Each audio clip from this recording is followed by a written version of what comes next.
This series is about universes, multiverses, planets, worlds, continents and cities. We're delving not into specific games, but into the milieus created for them. We'll be looking at where these settings came from, their major features and why you should consider them for your own gaming experiences. The world of science fiction has not had the same level of presence within the annals of role-playing as has fantasy. This doesn't, by any means, lessen its impact. Science fiction and fantasy have long since been grouped together within bookshops and listings, and the two are interlinked in that they both depict things that do not exist. The manner in which they do so, however, is different. In fantasy's sake, it's generally an exploration of things that do not exist because they could never exist. Within science fiction, the general rule of thumb is that they do not exist but could, or might at some point, or do exist right now unbeknownst to the general public. This is perhaps why fantasy role-playing games outstrip science fiction role-playing games by a huge ratio, because there is usually less of a suspension of disbelief present to allow our imaginations to run wild, and more of an emphasis on at least making things feel real. In any case, science fiction did make it into the realms of role-playing games after fantasy had made its entrance in 1974 with Dungeons & Dragons. The first science fiction entry which I am examining within the Milieu series, rather than as a game review, since I believe that its setting, in this case, that really does make the game, appeared in 1976, published by TSR and written by James M. Ward.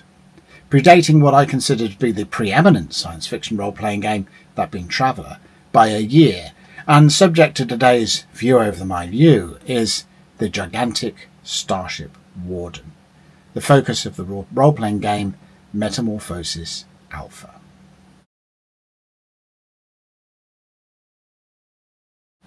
A generation ship is a vessel designed to traverse the empty reaches of space, not through some physics-defying, faster-than-light method, but by accepting the time spans involved in such a travel at sublight speeds and providing accommodation for crew members to, putting it in a sensitive way, create and raise the next generation of crew members in order to man the ship over its very long-haul mission.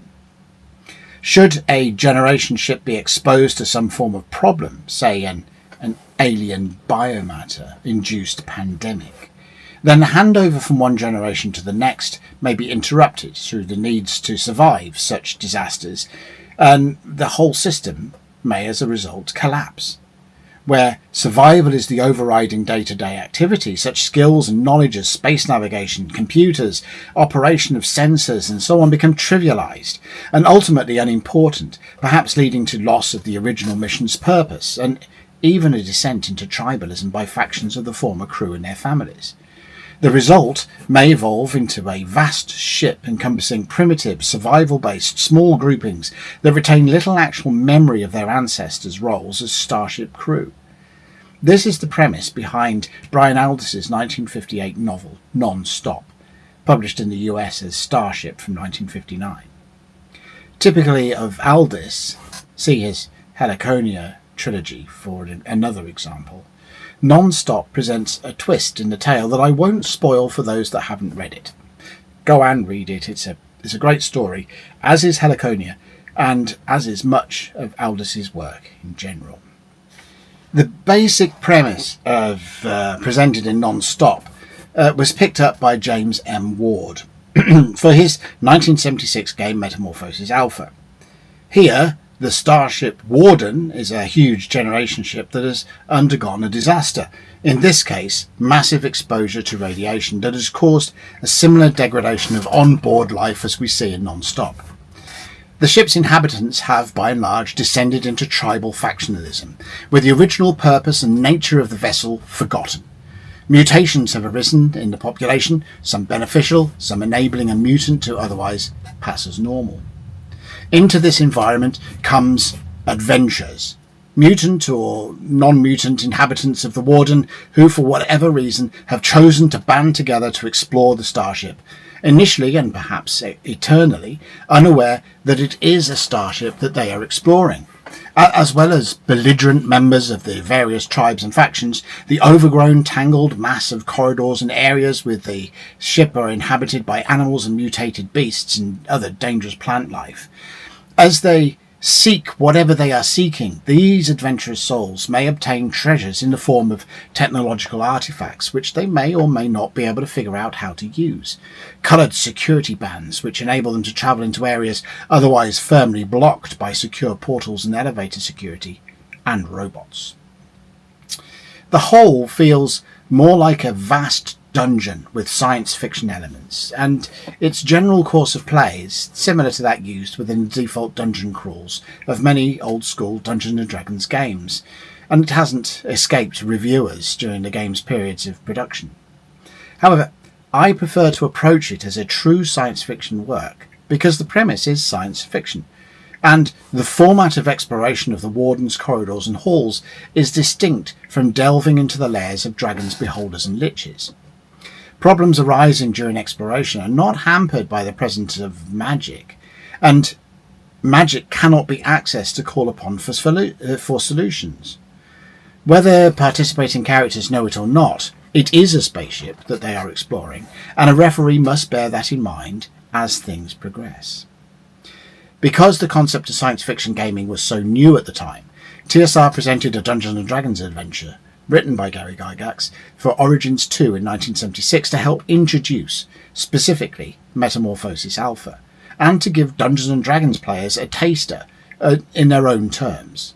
This came in the form of Expedition to the Barrier Peaks, later published as a dungeon module S3 in 1980, which had D&D characters exploring a section of a crashed starship comprising several floors.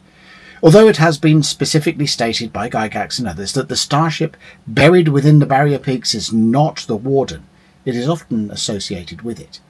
Personally, I like to view the Barrier Peak starship as having the same planetary origin as the Warden, and exploration vessel perhaps, sent in part to find out what happened to the Warden itself.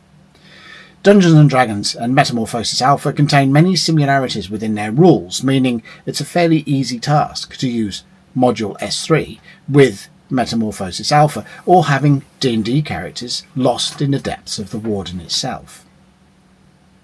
Work was started on a second edition of the game in the early 1980s, but this never reached fruition.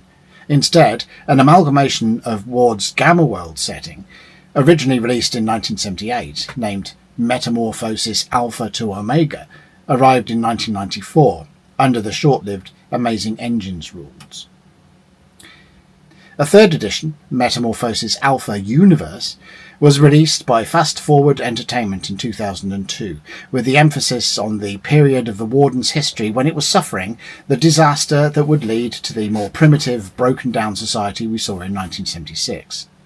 Ward had created Fast Forward with Timothy B. Brown, Lester Smith, John Danovich and Sean Everett to take advantage of the D20 boom after the advent of 3rd edition Dungeons & Dragons and the D20 license. MA Universe was not a D20 game and was not particularly well received at the time. A 4th edition, released by Mud Puppy Games and essentially acting as a 2nd edition of Metamorphosis Universe, arrived in 2006, receiving support from Mud Puppy via a free online journal. Wardco, a company set up by Ward to manage the Metamorphosis Alpha intellectual property, produced a GM screen for Metamorphosis Alpha Universe in 2008, after it had digitally re-released the game's 1st edition in 2007. The 1st edition has seen a lot of support in more recent years, receiving a hard copy re-release by Wardco in 2012, and a re-release and a further support from Goodman Games from 2014 through to 2020. A System 26 edition was published by Signal Fire Studios in 2016, and the Starship Warden, detailing the vessel as a setting under the Siege Engine rules, was released by Troll Lord Games and Wardco, with a handful of supporting releases during that same year: Creatures, Equipment, Maps, The Goya, and Saving Wren. Much of this was written by James M. Ward with Chris Clark, and in April 2024 it was announced that all of the rights to Metamorphosis Alpha and the Starship Warden had been acquired by Parabellum Consulting. Tenkar's Tavern has an interesting take of this particular company, which I'll link to in the description. The deal with Parabellum was apparently in place before James M. Ward sadly passed away on the 18th of March of 2024. We await to see what the next chapter in Metamorphosis Alpha's life looks like. From the announcements around the purchase by Parabellum, we can look forward to some form of Kickstarter sending us on a return to the Starship Warden. In the meantime, as of this recording, some of the various Metamorphosis Alpha materials, notably by Signalfire and Goodman, are still available on Drive-Thru-RPG, and a series of short stories, the Chronicles from the Warden, are still available from Amazon and other booksellers. How these products stand within the new license structure Parabellum may impose in the future is anyone's guess.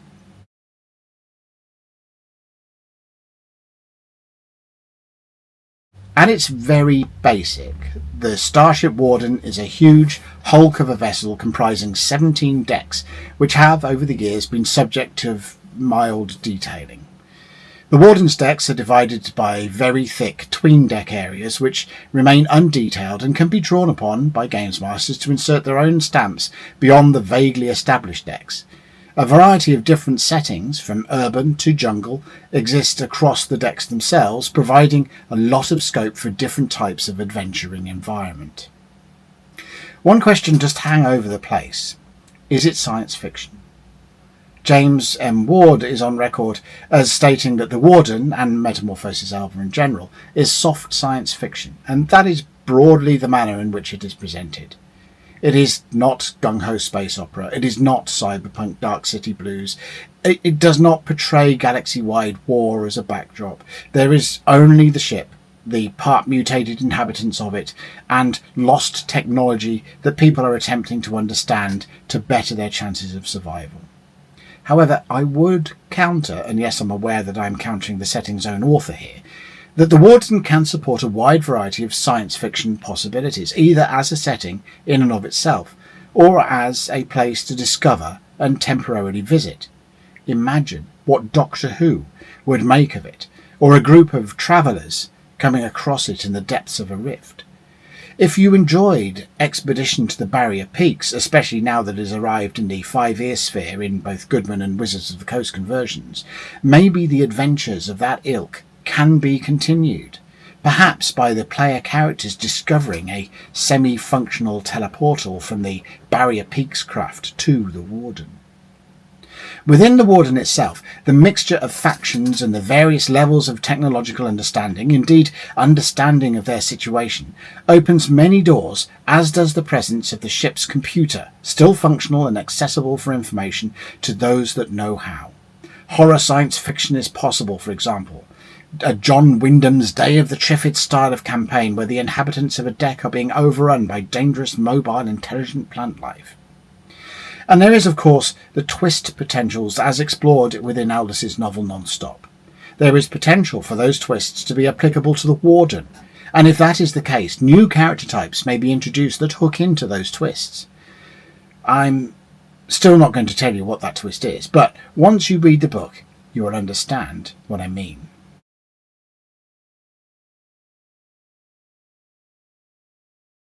The Starship Warden, for me, is a thought exercise and an opportunity to explore conceptual science fiction outside of the traditional space fighters and laser bolts and so on that many hold as SF these days, thanks to the prevalence of Star Wars.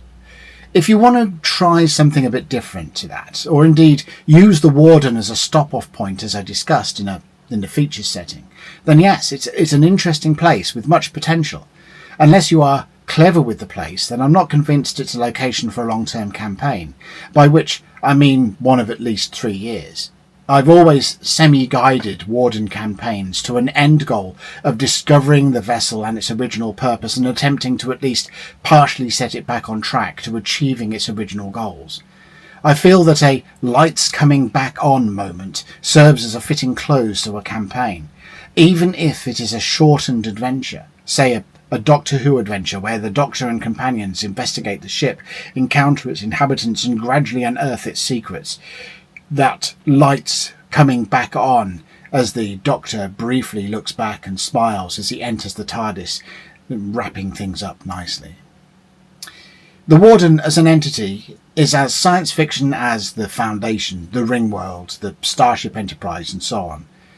Its use within the core Metamorphosis Alpha game may actually resemble traditional Dungeons & Dragons play more, but the scope is there if you wish to look outside the box to create some really good science fiction moments at the game table, soft or otherwise.